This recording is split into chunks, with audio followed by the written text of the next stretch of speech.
Oke, hai semuanya, selamat berjumpa kembali di Tanggal Muda Show.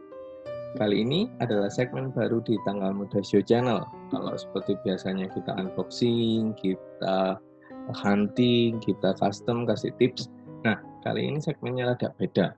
Kita ada segmen baru di Tanggal Muda Show, adalah segmen tentang membahas tentang beberapa penipuan-penipuan yang muncul di dunia diecast. Jadi saya kemarin itu tergerak untuk bikin segmen ini itu melihat banyaknya penipuan-penipuan yang muncul di dunia jual beli diecast, entah itu dilelang, entah itu di jual beli gitu. Jadi beberapa kasus yang sudah saya temukan itu saya kumpulkan, lalu saya akan buat videonya di segmen kali ini.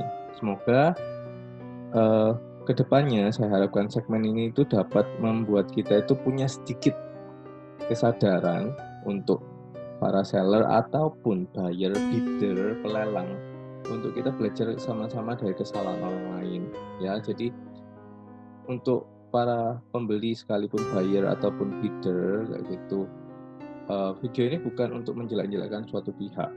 Saya ulangi, video ini, segmen ini kedepannya juga bukan untuk menjelek-jelekan satu orang atau menjelek-jelekan si pelaku, tidak, tapi ini sebagai bahan pembelajaran kita semua.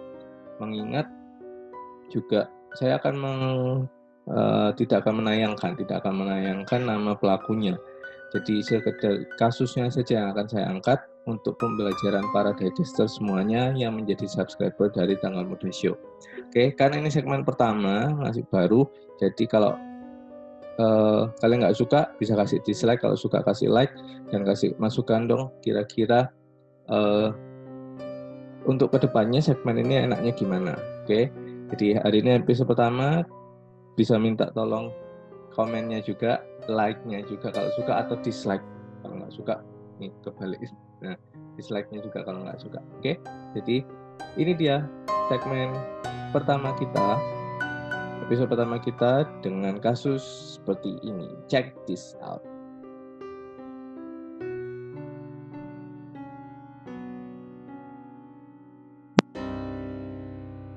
Oke, jadi kasus pertama kita kali ini itu datangnya dari lelangan, dari lelang yang diadakan oleh Om Hako. Kalian bisa cek Facebooknya di sini.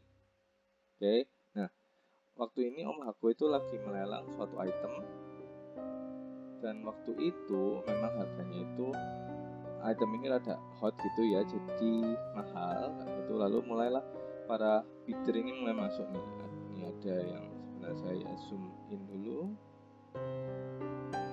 Ada yang mulai nawar nih, ada yang nawar 1.510.000 kayak gitu. Nah, itu pelelang terakhirnya, penawar terakhirnya itu 1.510. Lalu muncullah Om satu ini nih. Om satu ini muncul dengan memberikan penawaran 10 juta.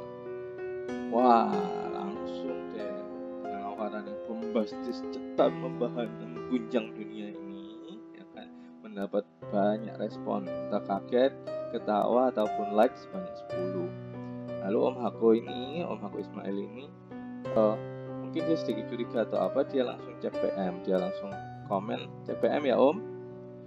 Nah, terus di bawah-bawahnya ini kan orang-orang masih lanjut untuk mau nawar nih. Di bawahnya itu ada 1.520, berarti 1.520. Terus bawahnya komen udah 10 juta nih kayak gitu.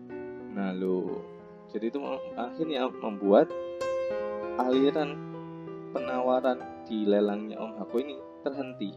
Betul nggak? Karena kan sudah ada yang 10 juta, orang nggak berani deh.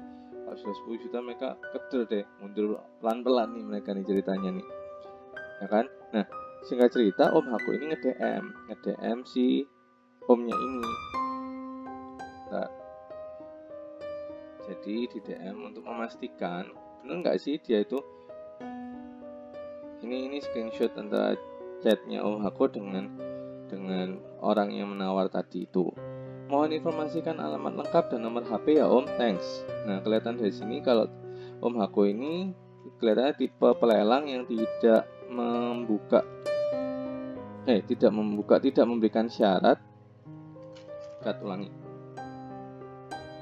Oke, ini adalah screenshot chatnya Om Hako dengan si pelelang tadi itu yang bid and run tadi. Nah, dari chatnya ini terlihat kalau Om Hako itu meminta informasi alamat lengkap dan nomor HP-nya dari bidder tadi. Dari sini saya bisa melihat kalau Om Hako ini bukan pelelang yang terlalu ruwet dengan aturan mungkin. Karena ada beberapa pelelang yang mereka itu mewajibkan sebelum mengikuti lelang itu si penawar, si bidder harus memberikan nama, nomor telepon, alamat untuk mendaftar dulu, baru dia boleh join untuk lelangnya. Tapi kalau di lelangnya Om Hako ini sepertinya tidak ya, karena begitu si bidder ini menawar barulah dimintai alamat dan segala macamnya. Mungkin Om penawar ini langsung aja, jadi Om Hako baru tanya. Bisa ada dua kemungkinan sih. Nah, lalu tidak ada respon. Lalu jam 7 malam hari Rabu malam, minta alamatnya Om.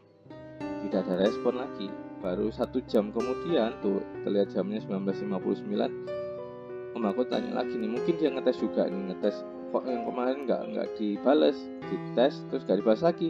Nah, 1 jam kemudian Om Hako chat lagi sekaligus menanyakan untuk bidnya 10 juta itu mau dilanjut apa tidak Om. Tidak ada jawaban saudara-saudara sampai esokan harinya Kamis jam 4 subuh.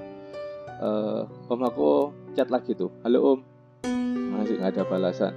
Baru jam 8.43, baru jam 9 pagi gitu, Om niat ngebit apa gak? Kalau gak niat gak usah ngebit Om, gak usah ngancurin lelangnya orang, nanti saya post di grup kalau gak ada kejelasan, thanks. Lah di sini terlihat kalau bidder ini dia itu melakukan bid and run. Apa itu bid and run? Bid and run adalah menawar suatu item, ya kan, sampai kamu jadi pemenangnya. Lalu ketika sudah diberikan list pemenang lelang oleh si pelelang, bidder kabur, tidak membayar, tidak bisa dihubungi. Itulah yang namanya bid and run. Sama halnya dialami Om Hako di sini, bid and run dengan kisaran jumlah yang cukup besar. Oke, masalah utamanya di sini adalah apa ruginya sih? Ruginya banyak. Kalau dari kasusnya Om Hako dulu ya, yang rugi adalah Om Hakonya. Kenapa? Karena si bidder ini dia langsung ngebid dengan nominal yang sangat besar. Itu membuat akhirnya aliran penawaran untuk item itu terhenti karena orang-orang jadi takut minder, nggak mau nawar lagi nih, ya kan? Akhirnya itu membuat nggak ada lagi nih pelelang yang mau join untuk bid item itu, ya kan? Nah, itu kerugian di situ. Jadi untuk kalian yang mau ikut lelang, wahai para bidder yang budiman, please kalau nawar itu yang realistis, yang masih bisa dilogika dan masuk di kantong. Jangan seperti contoh bidder yang satu ini nih, dia nawar dengan langsung 10 juta tapi nggak ada kejelasan, seakan-akan hanya membuat heboh. Setelah saya konfirmasi ke Om Hakonya, puji Tuhannya sih bidder yang kedua di bawahnya si penipu ini, dia itu mau kayak gitu ambil itemnya gitu. Ya syukurnya di situ sih syukurnya. Nah, jadi untuk para bidder, pastikan dulu sebelum kita ikut lelang, pastikan nih kalian serius. Jangan asal tembak aja di grup lelangnya orang tapi setelah itu main kabur, ya kan? Atau kalian nggak lihat kapasitas dompet, nggak cek rekening, ya kan? Asal tawar padahal uangnya nggak ada. Ujung-ujungnya apa? Ketika pelelang menagih, kalian kelabaan, nggak ada duit. Akhirnya apa? Muncullah banyak kasus bid and run seperti ini. Ya, untuk para bidder juga, ayo sama-sama punya kesadaran. Ini para pelelang itu butuh uang. Mereka jual itu, mereka lelang itu, mereka butuh uang kayak gitu. Apalagi di masa-masa pandemi seperti ini kan. Jadi tolong gitu, jangan mempermainkan mereka dengan ngebid yang merusak aliran penawaran di lelangnya mereka. Seperti contoh yang dialami Om Hako ini ya. Jadi ini sebagai pembelajaran kita semua, apalagi khususnya kalian yang suka ikut lelang Hot Wheels ataupun lelang apapun itu. Please make sure dulu, pastikan dulu kalian punya dana yang cukup sebelum kalian join di suatu lelang, supaya tidak merugikan banyak orang. Bukan hanya pelelangnya loh, itu juga merugikan orang-orang yang sebenarnya bisa dapatkan item itu, ataupun pelelangnya bisa juga dapat harga yang lebih tinggi, tapi gara-gara kalian yang menawar dengan halu, sorry to say, akhirnya apa? Merugikan semua orang. Begitu juga untuk bidder yang menipu ini, dia juga dirugikan kan, karena kasusnya diangkat di sini di sana. Untungnya di tanggal muda show, saya tidak akan menunjukkan wajah dari si pelakunya, tidak akan menunjukkan nama dari si pelakunya, biar gini aja, oke? Tapi Om Hako sendiri sudah mengangkat kasus ini waktu itu di grup diecast sudah ada sih. Jadi ya itulah konsekuensi yang ditanggung oleh bidder yang bid and run. Pasti ada konsekuensi. Jangan pikir kamu ngebid run and then no solution, no consequence. No, jadi ada konsekuensinya pasti, yaitu kasusmu bisa diangkat, ya kan? Namamu jelek, di blog para diecaster. Sih, oke. Jadi dari kasus pertama di segmen yang baru ini adalah mengangkat tentang bid and run.